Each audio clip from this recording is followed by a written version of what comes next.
Welcome to Motivational Monday. Dr. Tim, we're getting near Valentine's Day, or as I like to call it, give your sweetheart something bad and throw her into a diabetic coma. Sweetest day, once a year. We're here with Chef Jennifer from Healing Meals, 1250 Volunteer Parkway, Bristol, Tennessee. Chef Jennifer is going to give us a healthy alternative to give to the one that you love. Correct. Today we are making chocolate almond nut balls, and this contains no refined sugars. Woo. Okay, so yeah, that's really, really good for those of us who are really watching our sugars.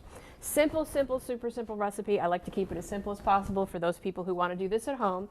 First, we're just going to start with a cup of raw almonds. Okay. Our favorite. Yes, love them. Yes, very good for you, high in those good omega-3s. High protein. Yep, high protein. And then we're going to take and we're going to put in a little bit of raw cocoa powder.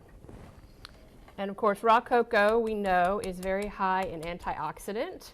A lot of those chocolates that you buy off the regular market, when they've been processed with all those other ingredients, it's no longer a healthy chocolate. So we hear a lot out there about how healthy chocolate is for you, but not necessarily if it's in a candy bar form. So. And this is what we see all the time, Big John. We always see a lot of good products that once they're manufactured and processed down, they become not so good. Yes, sir. Exactly. Okay, so all I'm going to do now is I'm going to take these two ingredients and I'm going to pulse them through the food processor until they break down into a crumb form, which happens very quickly. Watch out. I was wondering if we were going to have a volcano here.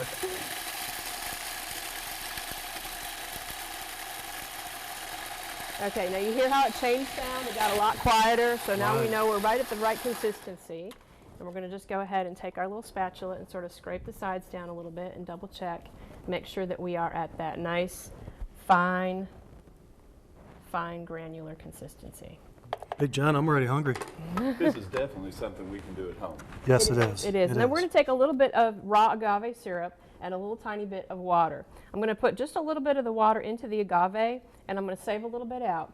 Because with this mixture, you want to make sure that you get it wet enough to roll into balls, but not so wet that you have a sticky, gooey mess. Okay. So you kind of need to be careful with the water and just add it a little at a time. But we also want to make sure that we're adding most all of our liquid at the same time, because if we don't, it will also gum up in the food processor. Excellent. So again, we're going to turn it on. Watch out, Tim.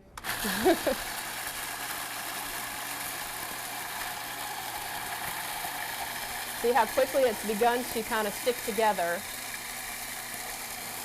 Now, Jennifer, do you prefer local honey? Well, in this particular case, I'm actually using agave. Okay. And the reason I use agave as opposed to honey is because our cafe is 100% vegan. Okay. And there are a lot of people out there who are vegan who will not consume honey because it comes from the bee. So, but if you are somebody who likes honey and you have no aversion to that, honey is a great substitute for this because there are a lot of health benefits to especially using, as you said, your local honeys. So those are two choices there. Okay, so now all I'm doing here is I'm checking the consistency of my mixture, and it's pretty sticky, but I think I actually am going to add just a tiny bit more of that water, and then we're going to just roll a couple of these little balls together.